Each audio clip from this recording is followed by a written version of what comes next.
What's up, guys? This is Coach Gaglione here. This is another edition of the Powerlifting for the People podcast.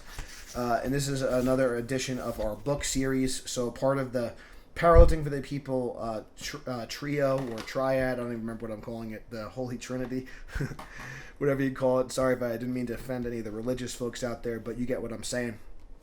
So, the second book in our series, in the Powerlifting for the People series, is the Powerlifting Handbook. It's practical principles for achieving PRs. I love that alliteration. Don't you? It sounds pretty good. So, the Powerlifting Handbook, it was actually a little bit of a remake of a book and a program that I had, and it just kind of tweaked it, just kind of adopt the powerlifting part of it, and it just really talks about all the nuts and bolts of what we do at Gaglione Strength. I wanted to have a handbook for. We actually use. We use the Powerlifting Handbook actually as part of our curriculum for our intern program. It's something that we use in our intern program so we could teach our interns the methods of our programs and allow them to study up on it, and then we kind of test them on it later on. So it's been a really instrumental book in our program for developing other coaches, developing our staff, and just having our lifters kind of understand the method behind the madness, so to speak. So while our program is very unique. I've learned from a lot of people, and it really stems, at the end of the day, it does stem from one man, and we give him credit, and especially in the beginning, and that's Louis Simmons and Westside Barbell. And while our program is not really, if you looked at it on paper, it doesn't necessarily look like a traditional Westside split. We do incorporate a lot of the methods from Westside Barbell and the Westside Conjugate method. We don't like to say Westside style or Westside program, just because if you're not at Westside, you ain't training Westside. But we like to give credit where credit is due. I personally learned from Louis Simmons on numerous occasions. I've spent about a week twice there over the past 8 years, and I've learned quite a bit from him. So if this is your first time listening, let me just backtrack a second. I'm Coach Gaglione. I'm the owner of Gaglione Strength, and I've been powerlifting and coaching for the past 13 years.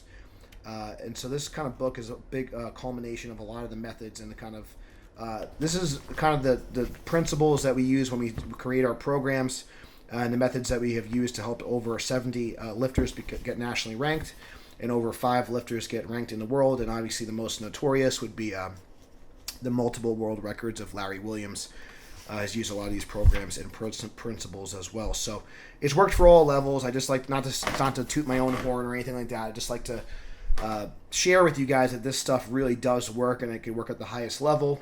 I mean, arguably someone like Larry, I mean, there's really very, very few people that have achieved as much success with him, even in the history of the sport. So if it can work for him and everyone in between, and like I said, it's also helped, and when we say, and just so you know, when we say nationally ranked, we use that language. We have used either Powerlifting Watch, or now we use a lot Open Powerlifting. And if somebody's in the top 50 in their age, their weight class and division, so whether that means if they're like a master's lifter, if they are a raw with wraps lifter, if they are a multiply lifter, etc., whatever, if they're in the top 50 in their division for that year, for that calendar year, then that's what we kind of say that they are national, because obviously everyone does have a ranking, obviously, but if they're in the top 50 in their weight class, we consider that an accomplishment. We like to recognize our lifters for their achievements. So, moving on, and then obviously if someone's ranked in the world, if someone's on the all-time rankings, that's top 20 in the world, and that's all-time since the records have been. So that's really, really elite, and not many people get to that. And we've helped, I think, about 6 to this day, so it's over 5. So I lose track, because we keep helping a lot of people, which is good. Anyway, so I just want to give credit where credit is due, and also kind of just give you a little insight on like kind of why you should be listening to me. And about our methods. And I personally use the program myself, and just so my kind of iron cred, and I'm, like I said, primarily an equipped lifter. I've done a 900-pound squat in competition. I've done a 575 bench in competition, and a 660 deadlift, and also 700 in the gym. So that's kind of some of the iron cred of our team and myself. So on to the contents of the Powerlifting Handbook. So I talked about Louis Simmons and the Westside Conjugate method. So we kind of go through the different methods, and also some methods that I've learned from other lifters over the years. A lot of some other notable names that could probably are in this book would be like someone like a Dan Green. We talk about the difference between a technical max and an absolute max. And we talk about how those change as you become more advanced. As you get more advanced, your technical max and absolute max become closer together. When you're a newer lifter, they're further apart. As far as the Westside Conjugate principles, we talk about the maximal effort method and how that's the best method to build absolute strength and learn how to strain. We talk about the dynamic effort method, which has kind of lost a lot of popularity, but I think it's very important, not only for lifters, but for athletes, to teach them to move quickly and be explosive. And we talk about the repetition effort method and how that's useful for building work capacity and building muscle and building conditioning. I think it was Matt Rhodes that put it very simply. He says there's 3 ways to get strong. You get to lift something heavy, lift something fast, and lift something a bunch of times. And those are like kind of the 3 ways to get strong, and I think that was very well put. So we utilize those methods throughout our different phases of programming, and we'll kind of get into that in a little bit later. Again, I'm getting a little bit ahead of myself because I get excited about this stuff. But this book is essentially, it was designed, like I said, for our intern program. It's designed for maybe an intermediate to advanced lifter if they want to start to build their own programs, or just someone that maybe wants to understand like how and why we do what we do. I try to put everything out in the open. You could buy a lot of, Larry Williams, if you go to Larry Williams' website, he promotes our program, and we're very thankful for that because it does help kind of keep the lights on our gym because we do have a lot of employees to pay and bills to pay. So Larry helps promote our program, which is awesome. It's the program that he used to break the all-time world records in the 242 and 275 class. So if you check out his website, if you want to take a look at some actual program examples, they're only $20. And we also have different options as well if you want to get on a recurring membership where you get a new program every month. So if you're interested in that, feel free to email me at gaglionestrength@gmail.com if you want to learn more about our programming and our strength club. If you want to get programs monthly as well. So we have some different options for you there. But definitely check out Larry Williams' site. I think if you go to larrywilliams.com or prclub.com, you can check out a lot of those things. So he's got some other things as well as our programs, but obviously all our stuff is kind of branded with our logo if you want to check out our stuff. But anyway, so this book is kind of made for the person that is looking to maybe become a coach and looking to learn some of the science behind some of our programs and just kind of get a little insight on different methods of getting strong and some of the things. We don't think that our way is the best way. We don't think our way is superior. I used to kind of think that, but I've learned over the years there's many ways to skin a cat. And one of the things that I've learned for coaching at the U.S. Open, coaching at Boss of Bosses, coaching at USAPL Nationals, and all these meets, is that a lot of these high-level lifters have a lot in common, but as far as the program goes, there's really not too much overlap. There are definitely I do see some similarities a little bit more. So I might see a little bit more conjugate style programming for the geared lifters, the equipped lifters. I might see a little bit more higher frequency and more specific programs to the drug-free USAPL lifters. But other than that, I think there's so many different ways to program and be successful. So these are just kind of the ways that we found have kind of worked for us. So what we want you guys to realize is that we want you to learn the methods that you can kind of build a framework for your programs and things of that nature. So this would be for coaches, for high-level athletes, people maybe that work at maybe they're a collegiate strength coach or a personal trainer.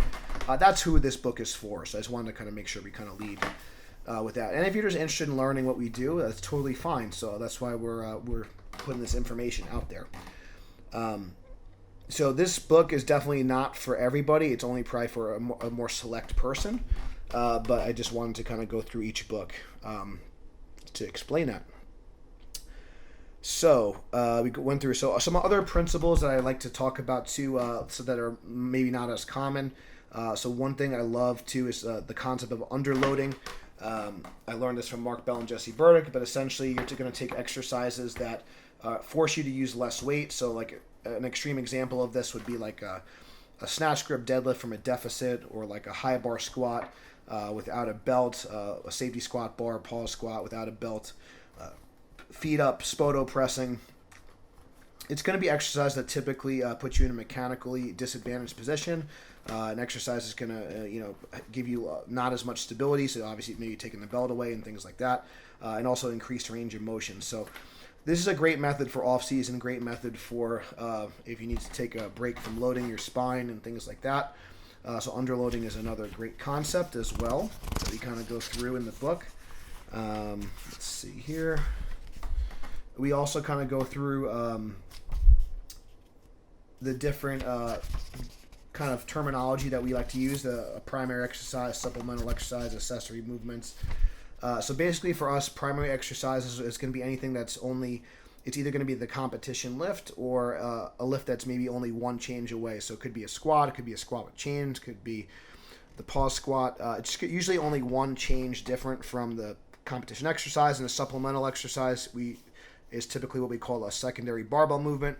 And the supplemental exercise always helps build the primary exercise, and it might be like one or two changes from the primary exercise to the competition exercise. So, for example, if you might squat and then the supplemental movement, so the squat, the low bar squat is the primary exercise of the day, and the supplemental squat is the pause squat or the safety squat, bar pause squat, etc. Accessory movements are going to be typically smaller exercises. Things that are going to be single joint, so maybe something for like the squat, it might be something that kind of works your hamstring, like a glute ham raise or a back extension. Usually single joint movements that help kind of work on the individual muscle groups that kind of help support the lift. And typically we like to categorize supplemental exercises. We want to pick them based on different weak points. So typically then we kind of go through what a training day and a training week and then a training month looks like. So we kind of go through how we kind of categorize the exercises, why we with the order of from warm up to mobility to activation to exercise order, like why we might have a certain exercise order. We talk about how to organize the training week based on organizing like what days you're going to squat, what days maybe you're going to do max effort work on, what days you're going to do dynamic work on, etc. We talk about different ways. We talk about the difference between linear periodization and undulating periodization, and we talk about if you're an advanced lifter or a novice lifter, why you might want to choose one or the other. So basically why like a linear phase would be more of a beginner phase or for a novice lifter, and then an undulating phase might be better for an advanced lifter. And we kind of go through that. So that's kind of over the course of the training month. We talk about different loading parameters and progressions. And then we talk about the difference between phases. So if you're kind of familiar with block training, we talk about kind of movement preparation phases and kind of building phases. So a building phase might be like a work capacity phase or a hypertrophy phase. Then we talk about what we kind of changes are made during a strength training phase, and also a peaking phase, which is going to help peak you for a competition or a powerlifting meet. So we kind of go through all those things, all the different phases, and we go through these in detail. And we talk about the goals of each phase and some of the differences in exercise selection, some of the differences in sets and reps and intensity zones and volume zones and things like that. And again, we try to keep it, as concise as possible, but give you guys a good kind of bird's eye view of the programming. Obviously, if you combine the book with actually looking at our programs or coming to one of our seminars, that would kind of give you the best kind of overview of how to kind of structure things. So then we kind of go over some sample programs. We kind of talk about some different movements that might be included in each phase. So obviously, like in a hypertrophy phase, we're going to have exercises that usually have longer range of motion, more time under tension, or a little bit harder. So we're going to use more underloading in that phase. We're going to use more of the repetition effort in that phase. During a strength training phase, we might start to introduce the dynamic effort method. We might introduce some more shorter range of motion to kind of overload the body and kind of use more intensity. And during a peaking phase, we're going to do more things that are going to be what we call the overload method or the future method. So we're going to do more things like reverse bands and slingshots, where you can really use the heaviest amount of weights possible and get your nervous system ready for competition. And as we get closer to the competition, we're going to have more specificity in our exercise selection, so exercises that look more closely related or are the competition movements, as well as the intensity is going to go up and the volume and the frequency is going to go down because we want to reduce fatigue and also stimulate the nervous system. So during that phase, so that's kind of how the phases of training are structured for whether it be powerlifting or just strength training for an athlete. And then we talk about, we have a chapter on goal setting and why that's important. And that's going to be really key for helping drive progress and making sure your goals are very clear. And also so you can reverse engineer how you actually want to get to your goal. So I put an example in here of when I wanted to hit a 675 squat. And I talked about like how I wrote my goal up for that and how I kind of reverse engineered that for my particular contest. And then we talk about kind of how to put some of this stuff together. And one of the probably the most important things in here that goes beyond the programming, we have a section on fundamentals. We have a section on, it's called Mastering the Basics. So we talk about breathing and bracing and rooting your feet, getting a lot of stability, the difference between stability and mobility, the difference between activation and mobility and stability and mobility drills. We talk about shoulder blade position and posture, and neutral spine position, scapular alignment, chin position, neck position. I mean, it's really, really good stuff, and that's something that usually the movement and the mechanics part usually gets overlooked. So yeah, that's really key. And then we kind of just talk about and then we kind of wrap everything up, and I kind of talk about how we can, if you guys want, so anyone that's listening to this, in the last section I kind of talk about if anyone wants to kind of dive deeper into these topics. We also do staff in services. I've done talks at SUNY Cortland. I've done talks at Hofstra University. I've done talks at some different high schools and BOCES for different personal training programs. As well as I've done talks in services at different strength and conditioning facilities all over the Northeast, at CrossFit boxes, powerlifting gyms. So if you guys are interested in learning, getting like a Powerlifting for the People seminar, you can feel free to email me at gaglionstrength@gmail.com. Basically, just to be really straightforward, the seminars cost $500 plus travel. And that would include a full weekend, a full day seminar. Usually we do from 10 to 2. And we either do a staff in training or a staff service in training, or we could train your staff, or we could open up the seminar to the public. So if you're interested in that, you could shoot me an email to gaglionstrength@gmail.com with Powerlifting for the People in the subject line if you want to kind of dive deeper into this stuff. And for everyone else, if you want to kind of support the book, support the program, and you want to learn more about our methods, you can go to Amazon.com and check out the Powerlifting Handbook. You can also search my name, my chubby little self, John Gaglione. And that would kind of give you, help support the program, and you can kind of learn and get your knowledge gains on.